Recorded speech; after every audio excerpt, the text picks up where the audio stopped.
పెట్టేసేయి.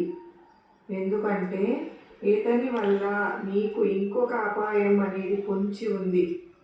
ముందుగానే హెచ్చరిస్తున్నానమ్మా. ఎందుకంటే చేతులు కాలిన తర్వాత ఆకులు పట్టుకుంటే ఉపయోగం ఉంటుందా? నువ్వే చెప్పు. ఆ కాలిన చేతులు మునిపి ఎప్పటి చేతుల వలె వస్తాయా? చెప్పు, రావు కదా. అలాగే చేతులు కాలక ముందే జాగ్రత్తలు వహిస్తే సంతోషంగా ఉండవచ్చు కదా, ఆనందంగా ఉండవచ్చు. ఎప్పుడైనా కానీ మనవారే మనల్ని మోసం చేస్తున్నారు అంటే ఎవరు కూడా నమ్మలేరు. ఇంటి దొంగను ఈశ్వరుడు కూడా పట్టలేరు. కనుకనే ఎవరినైనా సరే కాని తల్లి, ఎంతవరకు ఉంచాలో అంతవరకు మాత్రమే ఉంచాలమ్మా. ఇప్పుడున్న సమాజంలో ఇదే సరైన పద్ధతి. ఇదే నువ్వు ఫాలో అవుతూ ఉంటే కనుక, ఇదే నువ్వు నీ యొక్క జీవితంలో ఒక అలవాటుగా మార్చుకుంటే ఎవరిని ఎంతవరకు ఉంచాలో అంతవరకే ఉంచాలి. నువ్వు నీలాగానే జీవించాలి. నీ మనసుకు నచ్చినట్లుగానే బ్రతకాలి.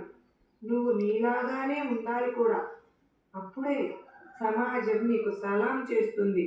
బిడ్డా, ఇప్పటికైనా కానీ ఈ విషయం నీకు చెప్తున్నందుకు నాకు ఎంతగానో ఆనందంగా ఉంది. ఇప్పటికైనా కానీ అతన్ని దూరంగా పెట్టేసే. అతను ఒక స్నేహితుడి రూపంలో, ఒక అన్న రూపంలో, ఒక తమ్ముడు రూపంలో, లేదా మరొక బంధువు రూపంలో నీ చుట్టూనే తిరుగుతూ నీ యొక్క సీక్రెట్స్ అన్నీ కూడా తెలుసుకుంటూ నిన్ను ఎలా దెబ్బతీయాలి అని చెప్పి ఆలోచిస్తూ ఉన్నాడు. నీకు వచ్చిన విలువైన ఆలోచనలన్నింటినీ కూడా అవి దేనికి పనికిరాని ఆలోచనలని చెప్పి ఎప్పుడో తీసి పడేశారు.